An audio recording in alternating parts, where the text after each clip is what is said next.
Welcome back, everybody. We are live from Victory Monday, hoping you're having a very victorious Monday. We have our very first guest on today, Mr. Preston Penn. I'm sure if you're listening right now, you've probably seen him on Twitter, absolute legend on the Titans Twitter sphere. Maybe some would say the greatest Titans collector we've ever witnessed. And we have the pleasure today of interviewing and talking to him a little bit about life and his collection. So Preston, I just want you to tell us a little bit about yourself and when you became a Titans fan and how long that's been. Got a little bit about me. You got a couple hours. No, I'm just kidding. Well, I'm just, of course, a Titans fan like you guys are. I've been a fan since the team announced they were coming here. At that point, it became real that, okay, we're actually going to have a team. So I always said, if we ever get a team, then I'm going to go all in. And, 1996, I said, okay, they're going to move. It's like, okay, they're actually really moving to Tennessee. They go to my hometown of Memphis in 97, play the Liberty Bowl, which still is a dump. It was a dump 24 years ago. Now it still is. And go to Vanderbilt, which, speaking of not great stadiums, that's another one that's not great. But they played there. They got through it. And then in 1999, they get their new stadium. And, man, that first year, I don't know how much you guys remember, but it was electric. Every single game, it was like playoff loud. I mean, it was louder than the playoff game 2 days. Hold on. Yeah, 2 days ago. I'm trying to remember what day it was. But it was super loud every game, and it was insane. But just about me, I grew up here in Memphis and have been a football fan my whole life, and basketball. Basketball is my first love, but I really started getting into football when I realized that we were going to have a team. And when we got the Titans, it was just, like I said, all in, and really just loved the fact that we had an actual NFL team in our stadium. I thought we'd never have that in Nashville. I thought they were going to pick somewhere else, and they actually picked Nashville. So that was cool. Yeah. So you said you've been a football fan your whole life and big on basketball. So before the Titans were able to move to Nashville, were you supporting any other NFL team, or were you strictly just college, or what? Being a Memphis fan, of course I followed Memphis. Any Memphis player that made it, I liked them, NBA or NFL. But I would just watch NFL football. I would just, whoever was on, I'd watch it. It would come on Sundays. It'd come on Mondays. And, of course, at the time we didn't have Thursday night football. But I would watch as many. Being a kid, you only do so much, go outside so much. But when you have football on, it's like, okay, you start watching it. Then you see some of these great players in the 90s like Favre, Marino, Elway, all these good quarterbacks play. And it makes you really just love the game, seeing good players like that play every Sunday, because they would put great matchups on every week. And the broadcasting was awesome. You had Madden, you had, what's his name? Not Marv Albert. Who am I thinking of? Anyway, just had a brain fart there. But, you just had so many good players in the 90s. And to think that you'd actually get to see these guys live in your stadium a few years later. When I was a kid, I'm like, there's no way. Like, I'm not going to be able to watch these guys live unless I go watch in another state or something. The closest team we had is what, Atlanta or Cincinnati or St. Louis, one of the three. I'm not, probably roughly the same distance. Yep, I think, yeah. And so with, all three of us are really big Titans fans, and we'll get into some of the collecting stuff a little bit more in depth, but correct me if I'm wrong here, but I want to say last year, possibly the year before, I can't remember, the Titans actually did a feature on you and your collection. So kind of walk us through, like, how did that come about? And then, like, how cool of an experience was that for you to have them do that? Because it was pretty cool to watch. Well, it's much cooler than when Channel 2 did it. No offense to Channel 2, but it was, when the Titans did it, it was awesome. So I've gotten to know Nate Bain pretty well, the guy that runs Titans social media stuff. And he said a while back, he goes, we'd like to get you all featured sometime in 2020. I'm like, okay.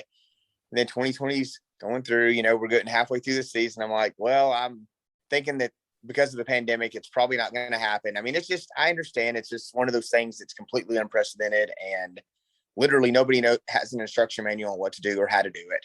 So you just said, okay, and we're busy, and everybody's busy anyway. I just got married a month before. So, I was pretty consumed with that and trying to make sure that I didn't have my wife kill me and end up on Snap. So I was trying to be I was pretty with that, between that and work and being able to actually go to the games at 10%, 15% capacity, that was keeping me pretty busy. And having the 16-year-old in the house full time was something. So then between that, I got a random message from Nate. He's like, "Hey, what's your email?" And I'm like, "Okay, that's weird." So I was like, "All right." So I sent it to him, and I get an email copied on by the videographer and said, "Hey, we'd like to come out and interview you but like, super fans." I'm like, "Okay, cool." So this is and this, I'd love to have one in the new house, but this is when we had the house that I bought that we moved out of in June that was built in 1960. So I had like 2 weeks to get everything ready. So, I literally painted the entire basement, the sports room. I took everything off the wall, which is a pain. I patched up holes of stuff that that I had hung stuff up on before. I painted the entire thing white, 2 coats, painted like the stupid pillar things in the middle. I had to get on a ladder and paint like everything up top. I wanted it all to match. It took forever. And I thought, I'm not gonna get this done in time. I had to move stuff out. And it was cool that the Titans, said, give me like 3 weeks to really get everything ready. And I'll give them credit. They spent 3 hours, over 3 hours, like filming and interviewing and and just really clarifying, asking good questions, knowing what to ask. There was a great degree of knowledge and professionalism there that I wasn't used to. No offense with Channel 2, just because they didn't have they didn't like specialize in this kind of stuff. This is, man, when they brought in these big lights, these studio lights, I'm like, oh my God, this is legit. They brought in a stool for me to sit in. I'm thinking, my God, I've got stools in my house, but you want me to use this one? I said, all right, we'll use this one.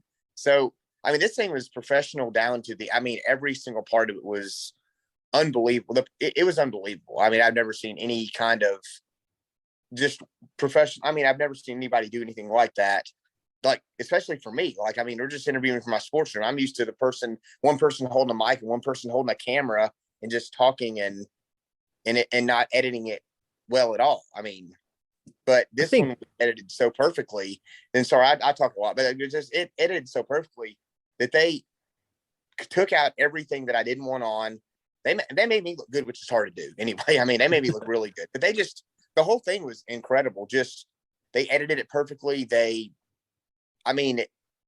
Everything down to transitional points, down to background noise, back to everything was just awesome. I can't even describe, just them, how good of a job they did. I can't give them enough credit. Doesn't that just speak to how far that they've come as an organization too? Just since 2014, 2015, like they've just seemed to have everything together right now. It's so cool. Oh, absolutely. They've got, between the team on the field, which has come a long way, as we'll talk about, the fact that they've done so much stuff off the field, between a lot of the events that they've had, just the social media presence, they've gotten people involved around the world with Irish Titans, German Titans, Mexico, Ukraine, London. You've got people all over the world that pull for the Titans. And it's incredible. Italy. It's incredible. And they've done a great job with the outreach stuff. They've done a great job also getting us locally invested with pep rallies and stuff that they can do as much as they can do given a pandemic, that they can really try to make us feel as close to normal as possible. And it felt a lot more normal this year. I think it'll feel a lot more normal next year, but it's just we're getting there, and they're doing a remarkable job given the set of circumstances all 32 teams have to deal with. Yeah, I completely agree. I'm definitely have been a fan of recent. I'm a super young Titans fan. I'm only 20, so yeah. So this is like all new to me for us being really good. As long as I can remember, we were terrible. So from the on the field product, especially in COVID times, has been really amazing. And so I guess now that we've talked a lot about how great the Titans are and how we're all fans and stuff, and you've told a little bit about how they did that feature on your collection. So I just want to know, like, have you always been like a guy who likes to collect things, or like did the Titans, when they moved here, did that kind of spring you into it? Did you just start off like buying jerseys, or how did you get to the point where the Titans themselves were reaching out to you to look at your collection?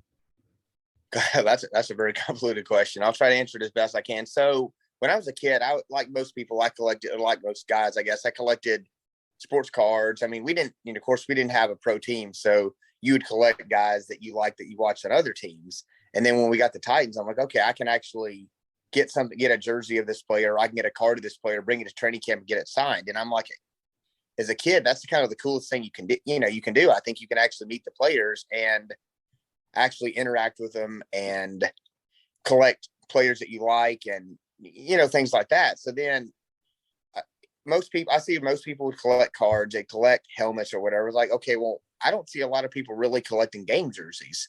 And I thought it was cool because there's people that collect them, but there was nobody really locally. The Titans would sell them, but it was like one of those things that someone like, well, why would I want this jersey of this player? It's this player, only played 4 years ago.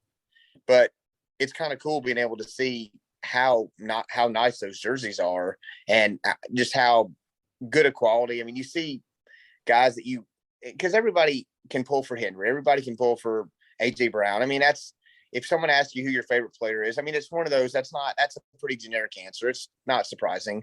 But when you see the jerseys of the guys that you liked, like the Danon Sidneys or the Donald Mitchells, guys like that, those well for your time. But like, say, recently in the last 5 or 6 years, like the Darren Bates, the Will Comptons, the guys that the underdog people pull for that you don't see jerseys of every day. That's kind of cool. Like, you don't see stuff like that of those players every day.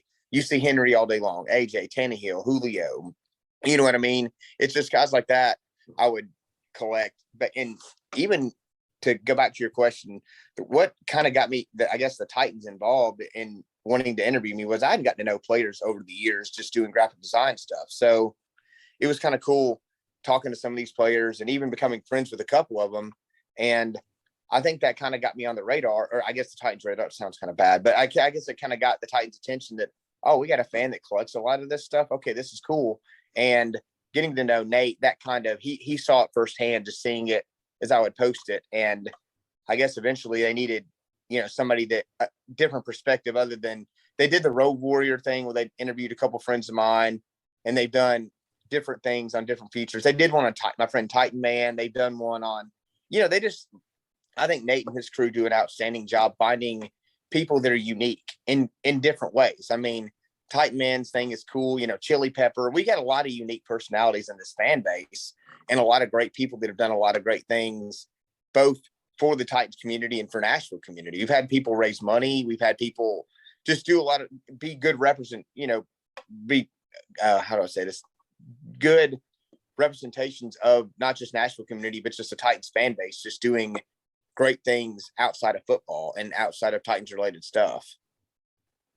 So you kind of touched on this a little bit with your, you like collecting the game worn jerseys and stuff. Kind of take us through your thought process of from start to finish. Like, how do you come up with what you're looking for? Do you get an idea of a player first, or do you kind of browse and think, oh, that looks cool? Like, what do you look to collect, I guess, and how does that process go? Well, I guess like most collectors, you collect who you like and who's available. I mean, it's sometimes and who you can afford. There's times where, I'll see something and there's even a couple collector groups on Facebook. I use Facebook only for that, basically for like collector groups. And I don't want to scroll through tons of political stuff or anything like that, or the great Titans #Titans Facebook pages, that we all have grown to love the great takes that they've had. But so I would, between those and eBay and different sales and stuff, and, sometimes even locally, you would find something that you would want to buy. Like, if I wanted to go buy a Derrick Henry game worn jersey, that's not exactly the cheapest thing right now. I got lucky and got mine for a really good price, but that was before he took off. Right. And there's a guy I know that bought one for $8,000. There's another person that they sold a jersey of Derrick Henry's on the NFL auctions, the Super Bowl auction that they did, I think 2 years ago. It sold for, after fees, over $20,000. And I'm thinking, I'm a state employee. I couldn't afford that. My wife would kill me. If I played anything close to that. So I guess part of it is just relative what you can afford and being able to just, and a lot of times for me, I'll buy, if it's a player I like and someone offers it to me, like, cause that's a lot of times how this, collecting happens. You just, you network and you get to know people in other states, and someone may say, oh, I found a jersey of such and such, I don't know, Delaney Walker. And I know you're a Titans fan. You know, do you want it? And assessing the value is kind of the hardest part because it's value Right. kind of what someone's going to pay for it. But it's way different than cards where you can look up on a website. Like there's a website that shows completed sales. You can get an average of what something goes for. Jerseys, you may find one jersey of a certain player and you may not see another one for 10 years. Right. I mean, how do you put a value on that? So it's fun. It's because it's unique being able to have it's open doors for me. I'll be honest. It's open doors for me. And to be able to get to know some of these players, I've had players that want to come over and see my sports room. I've had like Javon Curse wants to come over and see my sports room at some point. I mean, That's awesome. It is cool. I talked to him a couple weeks ago and actually saw him Friday night at the pep rally, but just stuff like that. I mean, it just, the availability, I think, is one thing. Price is one thing. And I tell people if they're going to collect something, collect what you can afford, collect what you like. Don't collect because you're trying to make money on something or you're trying to use it as an investment. That is the worst thing that, like last year when this pandemic started, 2 years ago, excuse me. I feel like last year's keep thinking of 2020 when the pandemic started. There was a big sports card room. You probably remember this. Like people were like fighting each other over boxes of retail cards. Oh yeah. Target, like somebody like bit somebody. Somebody went and got a gun. I mean, craziest stuff. And that's where you had a bunch of people that were trying to make money and they didn't know what they were doing. And you come in and then all of a sudden the market it booms and then it crashes. And I tell people, you know, you pay attention to trends for stuff like that, but really collect what you want to collect. I mean, if you like autographed jerseys, collect autographed jerseys. If you like cards, collect cards. Some people, you know, thank God I have enough room to put stuff in here. I mean, at a time I lived in an apartment when I was in college. I mean, I couldn't do any of this. So, I mean, I would collect cards and photos and stuff that I could store in a way that didn't take up a lot of room. But tell people just like anything else, live within your means, collect within your means, and just enjoy it. It's supposed to be fun. I mean, I've met a lot of cool people through going to Titans events and training camp, and as I know you have too. I mean, it's some people collect stuff, some people don't, but you know, I can appreciate, and I know other people that don't collect can appreciate someone that does, and I can appreciate things that other people do that I'm not into, like me, you know, certain kinds of music. I mean, if you're my dad's a great woodworker. I couldn't build anything to save my life without his help, but I appreciate that skill and that craft because he's so good at it. And it's just, I think it's fun. I mean, it's like anything else. It's supposed to be fun. Like the Titans, it's supposed to be fun. You know, going to these games is supposed to be fun. I mean, this is fun. You know what I mean? Talking to you guys. I mean, I've been talking to you on Twitter for probably a decade, and this is the first time actually talking to you. So this is cool. I think it's this whole thing brings people together beyond just, you know, a football team. You get to see other people's lives. I mean, you're in your house right now, family's hanging out downstairs, probably thinking, why are you talking to this crazy person about jerseys? You know, I mean, it's like, and then, but I think it's fun. I mean, I love how much this has brought so many people together. Social media is really, and the Titans have really brought a lot of people together and to help each other, to lift each other up, encourage each other when stuff gets hard. Cause I'll be honest, Saturday's game was hard. I mean, there's not many times I didn't say a word to anybody. I just walked out of the stadium. Yeah. I did not say a single word to anybody. Someone said, see you next year. I'm like, yeah. Yeah. Don't want to talk about it. Yeah.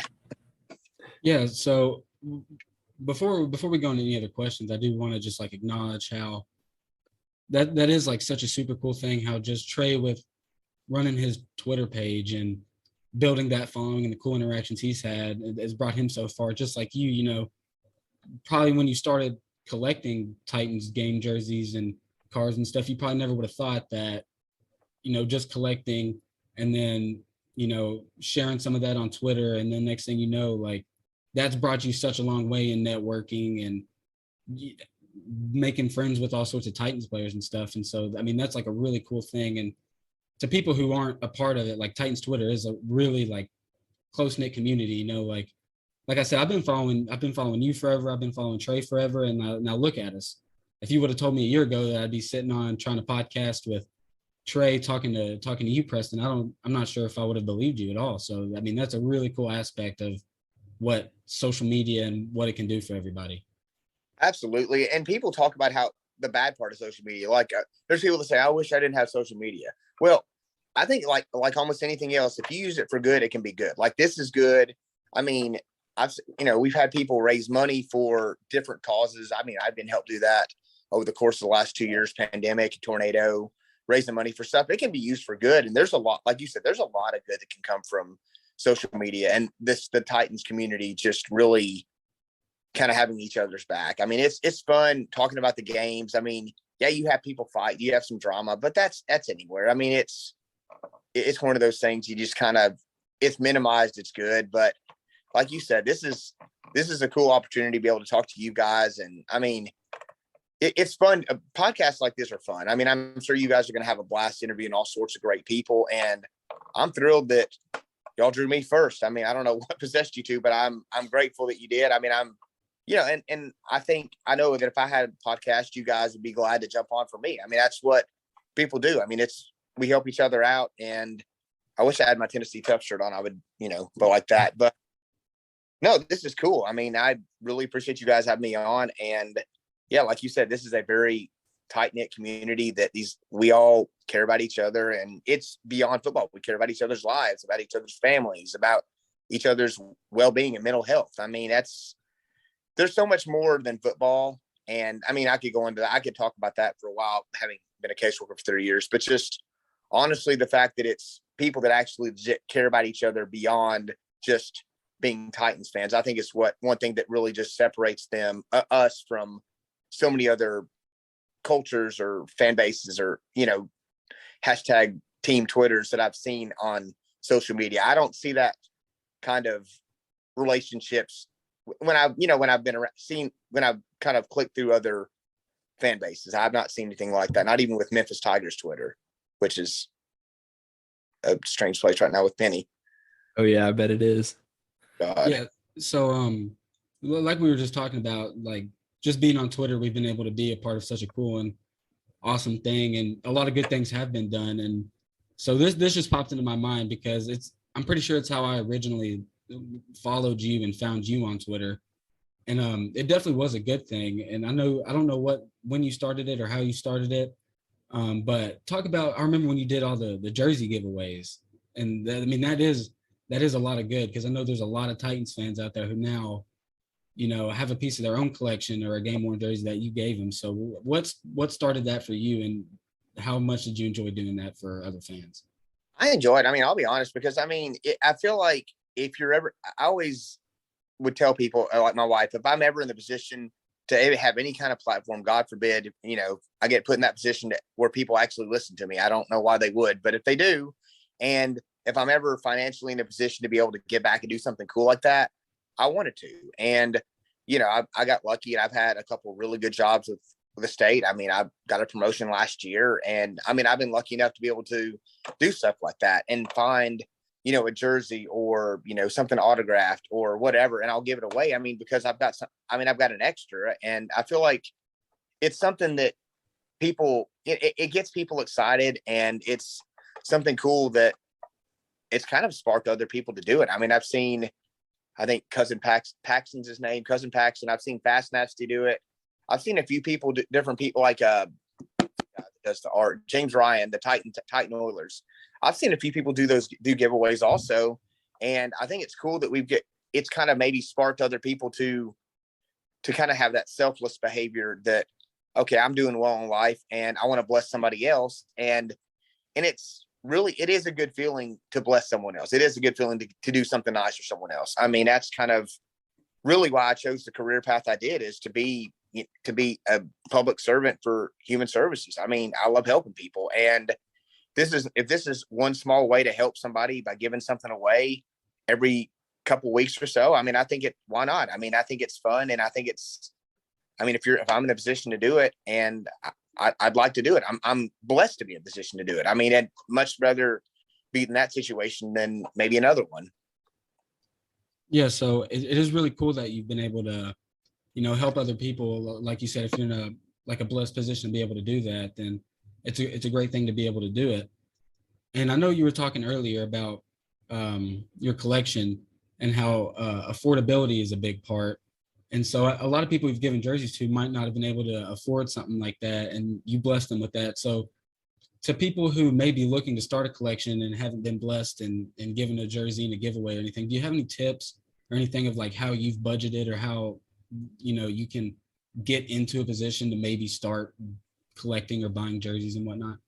Yeah, I think there's several things. One, I would honestly say just collect what you like and understand and set a budget for yourself. Don't go crazy. I mean, that's what I did even when I started. I set a budget for myself, and I'd become familiar with like looking at eBay, going to sports card shows, getting on the Facebook page, different collector groups, and just finding people that collect also, and being able to not only buy stuff but know what you're looking for to make sure what you get is legit. Like if you find a legit jersey, or if it's knowing the difference between a knockoff jersey and a real jersey is a huge thing. I mean, and some people it doesn't matter to them. Some people it does, and I want to actually thought about putting something together in the off season of a guide of what to look for from an authentic versus a retail jersey versus like a China jersey, so people can know the difference. And it's not to shame somebody and say, hey, you have a China jersey, look at you, that sucks. But more like, I don't want someone to buy what they think is a real jersey and ends up being a knockoff, or they spend $150 on a $20 jersey. That's what I want to prevent. And I do think, that being said, just asking questions to people, that if you're a new collector and you don't know what you're looking for, then ask somebody. If you have a question, is that autograph real? Ask somebody that knows.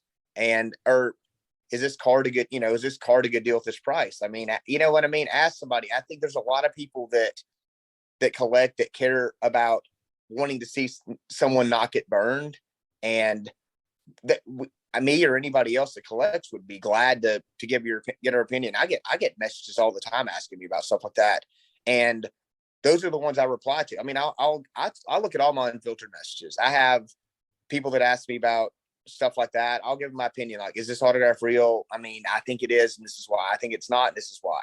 And I mean, I love helping people in that situation, because I had help when I was younger collecting. I had people that I could ask questions to. And now I see that kind of like generational thing where it's kind of coming back around and people are asking me, and I'm thinking, God, if I'm like the person you're asking, I hope you're trusting me. This is good. But I mean, I just think it's just collect what you like and don't go overboard. Don't do it for any other reason than for you to enjoy it. I mean, if you're doing it for investment, I mean, that's a completely different animal, because trying to make money off something, you really got to be good. I mean, you got to know what something's worth. You got to really know, like, pay attention to trends. You got to pay attention to so many different things that go along with trying to make money on something, when to sell it, how to sell it, where to sell it. Just, there's so many things, and that's a whole completely different animal to deal with. But if you're doing it just for fun to collect, just get involved. Just go to training camp and meet other people that collect. If you see somebody that's getting cards autographed, just ask them, say, where'd you get your cards? I mean, and I'm sure most of the people are not going to be like, go away. They're going to probably say, oh, I got them at such and such. And you say, hey, I want to start collecting. And say, okay, cool. You may get someone to give you their number, their Facebook or Twitter or something, and you can start getting to know people that way. And they may say, hey, there's a show at the such and such next weekend, if you want to go, by the way. And then you get in and you get to start looking, and then you see more stuff. And it's just stuff like that. I mean, you just have to really network and put yourself out there, but you also have to ask a lot of questions. Like anything else, anything in life that you don't understand or that doesn't make sense, or you want to know, you got to ask questions. Either you got to look it up, you got to ask people, whatever you have to do to get the answer. And it's just a lot of, I mean, it does take some research sometimes, but it's ultimately it's fun, and it's something I enjoy and a lot of people enjoy. But I think, and I'm very long-winded, I apologize, but just I want to stress that if you enjoy collecting something, if you want to collect something, just, I guess, just kind of figure out what you want to collect and how you want to what you want to do with it, how you want to display it. If you want to display it, just learn about it. Learn about what you're collecting and the value. Don't learn what something is worth before you overpay for it. And if you see a good deal on something, question it, make sure, and don't think you're getting a deal on something and then without researching it, and then you realize you overpaid. Absolutely. So you touched a little bit on this earlier. But let's say that I'm going to give you a hypothetical and you tell me how you'd respond. So I say, hey Preston, I'm just now starting to get into collecting. I just bought a Kevin Byard jersey and I really want to get it autographed. How should I go about getting that autograph? Well, I would say go to a game, or there is actually a Facebook page called Football Private Signings. I've seen that. Very cool.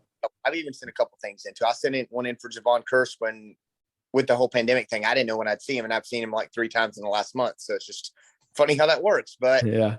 yeah, you would look for stuff like that. Let's see if someone's doing a signing. Someone's actually doing a signing with Henry next month. But you would, I mean, that'd be my first two answers to maybe either go to the stadium and try to catch him before the game, or try to see if he's doing any public or private signings.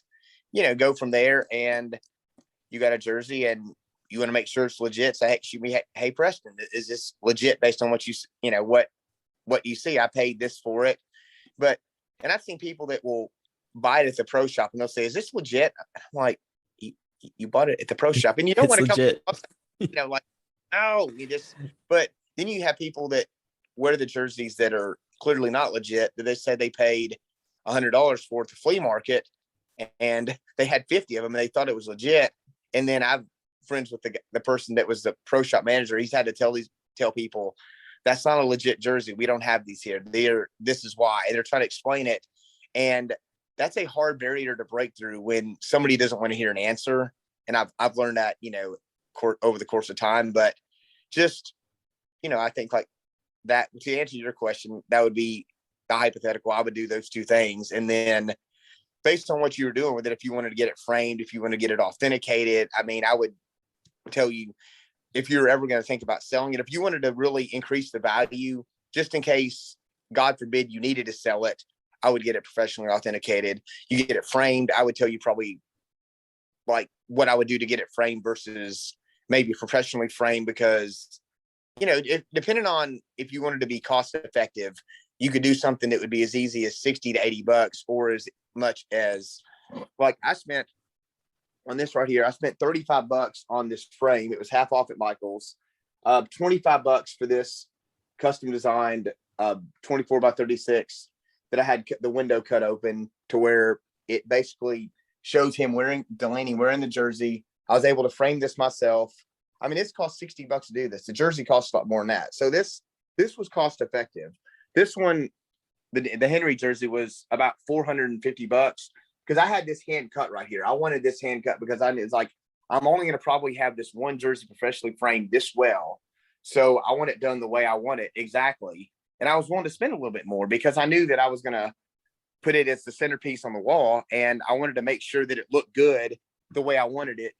And I've seen at the same time, I've seen other people frame jerseys. There's the ones I'm a fan of, honestly, are the ones where you can put a bar there's a bar that comes into the shadow box. You hang the jersey on that. So that way you're not stitching anything to anything. You're not married to having it in there. You can switch it out. Like, switch it out and put someone else in there, you can. Like, I've done that, for instance. This is not Titans. So if you need to throw a flag for a 15-yard penalty, please do so. But so what I did is Antonio Brown's jersey. This actually, and DeAndre Hopkins, these actually came out of a storage unit that somebody contacted me about.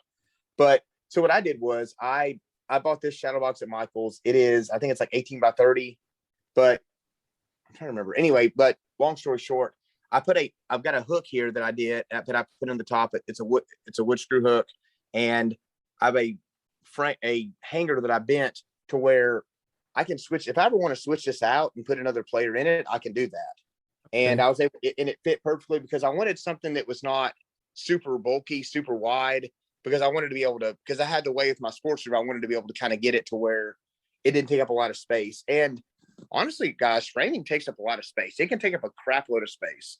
I mean, you've seen frames, I'm sure, that people have put on, that are like 35 by 44. They're just massive. And I mean, you can't put, unless you have like a museum. I mean, most of us are pretty limited on space. So, you have to kind of get creative, and because you don't want to junk up your walls when you collect and stuff like that. But you want it to look good. You want it to look clean. You don't want it to take up a lot of space. And I think something like that, that's really good for people that collect maybe collect jerseys instead of, because I know a guy that got stuff professionally framed. I have helped him move like 3 times, and every time I've helped him move, there's been more jerseys. And the first time I'm like, okay, you got a few jerseys, it's cool. The second time it's like, man, come on. Third time it's like, God dang it, come on, man. I'm like, I'm getting a freaking full workout carrying 25 frames. And it gets to the point where you don't have enough room to put everything. So I think that's the option. It gives you an option as a collector to switch it out without damaging a jersey. And I think that's a huge thing because so many people want to get it automatically framed at Hobby Lobby or Michael's. And sometimes you're spending more on the framing than the jersey's worth. And that's another thing with cost effective stuff. I mean, you've got to collect within your means, and you don't want to spend $350 to frame a jersey worth $75. It's just one of those things that you learn over time as a collector. And just like anything else, you learn just researching, and you see market values, you see all that kind of stuff that goes into collecting or anything else, stocks or anything else that people invest or buy or whatever. Yes. So to anybody listening and doesn't have the pleasure of being in the Zoom call, Preston was showing us some really cool jerseys there with the Delaney and the Henry and the Antonio Brown and DeAndre Hopkins. And before we started talking, The Henry was sweet, dude. It was awesome. Yeah. It was awesome. There we go. Oh yeah, that jersey is sick. This is actually from the 75-yard run. I designed the placard. I literally designed nothing else. I mean, I printed the photos, and I designed how the frame I wanted it to look. And my friend, who's a professional framer, hand cut it for me. Like this part's hand cut here. And yeah, this is probably my favorite piece that I have. I mean, just because, I mean, Henry's a freaking awesome. I mean, he's a Hall of Fame player, probably. Monster. I think. Oh yeah. One more year and he's probably in the Hall of Fame. I mean, arguably it could be now. I mean, I guess that's one of those debates. It's probably, if you asked 100 people, 50 are going to say yes, 50 are going to say no. And the 50 that say no are going to be like, yeah, but if he does this, then he's going to be in for sure. So after Derrick Henry retires, I will devote Two-Tone Fanatics to doing nothing but standing him to get in the Hall of Fame. There we go. I'm with you. I'll retweet those and I will help. We will push that 5 years down the road, hopefully way, way down the road. Absolutely. Yeah, so I like how you were talking about getting your autographs and stuff. And I know we've already touched on this a tad bit of how, like with Javon Curse, you've seen him a little bit and how you've made friends. I know you were on the Raw Room with Darren Bates. And so I know you know some of these Titans players and former Titans players. So with all that, how many would you say you've met, and like how many do you still keep in contact with? How many have I met? Probably a few hundred, honestly. I mean, just over the course of 23 years. I mean, from 1999 to 2022. God, I had 23 years. Yeah, it's 23 years. Damn. So that's older than you are. Shoot. But yeah, I mean, I've met a lot of guys, and crap, cut that part out. I can't even talk sometimes. I would say I've met quite a few. I mean, I've met a lot of them, and I've gotten to know quite a few of them. I still talk to quite a few of them. I mean, pretty regularly. Tony Brown, I talk to Darren a couple times a week. Donald Mitchell. I mean, I talk to quite a few of these guys somewhat regularly, but not to the point where I don't want to ever feel like I treat them like I do any of my other friends. I'm not texting, I'm not, he just texted, my friend just texted me actually. One of my best friends is named Brandon. I don't talk to Brandon every day, but I don't talk to Darren every day. I don't want anybody to feel like that. You know what I mean? I'm not trying to blow anybody's phone up just because we all have families, we all have lives, we all have jobs. I mean, just one of those things. I talk to people pretty regularly, but I think the only people I talk to super regularly are my wife and my stepson and my parents. But yeah, I do talk to quite a few of the guys still. And I mean, it's just been fun getting to know some of these guys. I mean, outside of football, I mean, just hearing some of these stories, and it's like that I could never repeat, but it's just cool stuff I've been told about media interactions with certain people and just different things about their families. It's kind of cool. I mean, it's just like, talking to one of your buddies about their kids or something. I mean, it's just kind of cool. It's just, it's been a real cool thing on this journey, getting to know people and not just players, but to other Titans fans and people that work for the Titans. I mean, it's just cool seeing. I mean, I'm a people person, so it's just cool seeing people's lives and how well I like seeing people do well. I like seeing people succeed. I like seeing people that I've gotten to know have cool things happen to them. I clap for people when they have good things happen to them, and when something bad happens to them, I pray for them. I mean, it's just one of those things. God, did I get too far off the beaten path here? Oh no, you're fine. Yeah, that's perfect. No, yeah, that just leaves me wanting to ask, do you have a moment that stands out in your head as like a coolest interaction with a former NFL player or Titans player specifically, maybe just in general? God, I've had so many. I mean, that sounds fairly cocky, but I've had quite a few. I mean, like you mentioned, being on the Raw Room was cool. Doing the jersey swap with Will Compton was cool. Going to and getting on the bus, that bus is freaking hot, by the way. It is really hot. Like, it was in August when it happened, and it was inside of a shed. The shed is actually cool, but walking on the bus, it's like I don't know how those guys record for 3 hours. I mean, and they're just stay on there. It is hot as hell on that bus. But going up to Cincinnati and in an off season last year, 2020. I keep thinking last year, 2020, and seeing Pac-Man Jones at his pizza restaurant. He actually had a pizza restaurant, which is insane. He doesn't now, and giving him one of his jerseys and doing a jersey swap with him for one of his Bengals jerseys. Like, he was as grateful as a players I've ever seen, because he was like crying because he didn't have any of his jerseys. Like, he only had one Titans jersey and he gave it to his mom. So he didn't have any for him. And I thought that was cool. Like, he gave us food, and the food was actually really good. But I mean, just the whole that experience was cool. I mean, I've had a lot of cool things happen to me. I've been very blessed. I mean, the whole Titans coming out here to my house to do to feature my collection, just going to all these Titans games. I'll be honest, just going to these Titans games is a blessing. I mean, being able to go to games, and even last year when I thought, man, with this pandemic, are we going to be able to go? And then being able to go, just realizing how lucky we are, even for something like that. I mean, for all the stuff in the world going on, I'll be honest. I mean, I feel really we were really lucky being able to go to those games last year and this year. And just really, guys, we're lucky to have an NFL team. I mean, I think that's the whole thing comes down to it. I'm grateful for anything cool that happens. And just having an NFL team just blows me away still 23 years later. But then just this other stuff that's happened, it's just like, my God, I mean, is this my life? This is actually cool. I mean, I don't see why I'm lucky like that. And I know there's a lot of people that are lucky that have had cool stuff happen to them. Like my friend Stephanie being nominated for Titans Fan of the Year and getting that exposure. She's a wonderful person. Her son's a wonderful person. I love seeing that for people like that. I love seeing people being able to have opportunities like that. And it's way more than just about, one of us being able to shine. There's a lot of people that have stuff like that happen. And as you get to interview people over the course of your podcast, you'll see a lot of great people with a lot of great experiences that have great personalities and are just awesome people. So I think you guys are going to have some pretty cool people you're going to be talking to besides the coolest one. No, I'm just kidding.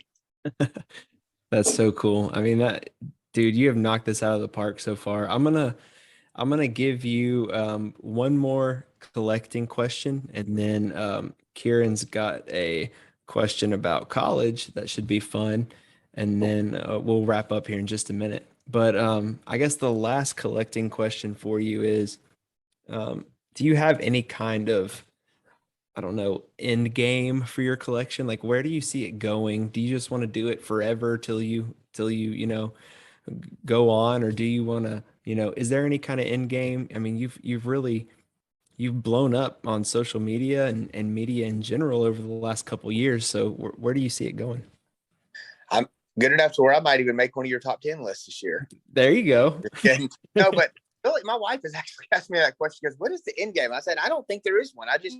Because I enjoy doing it. To me, it's not like a competition where I'm competing against other people. I mean, to me, it's fun, and it's something that I enjoy doing, being able to collect something. And it's not like necessarily a new challenge, but it's something fun to do why am I blue anyway?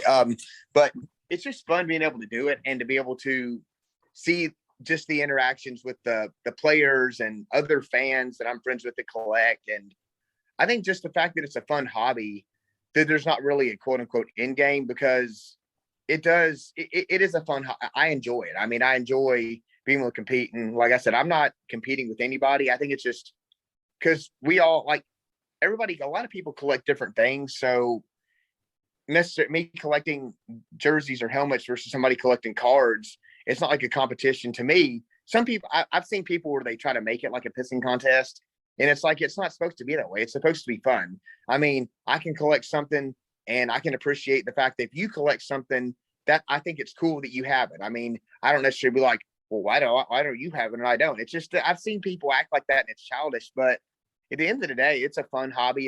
It's a hobby, and I enjoy it a lot. And I know a lot of people do. And I've made a lot of friends doing it. I've made a lot of friends just in general through the whole Titans experience. So I just think it's cool that a lot of people enjoy it. And for me, I guess there's not an end game, because it's fun to do it. I mean, it's just fun to see what I can do next with the sports room. I've got a couple ideas that I want to do.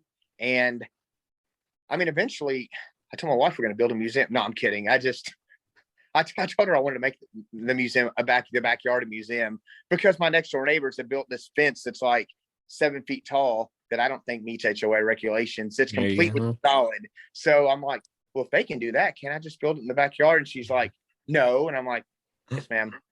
That's right.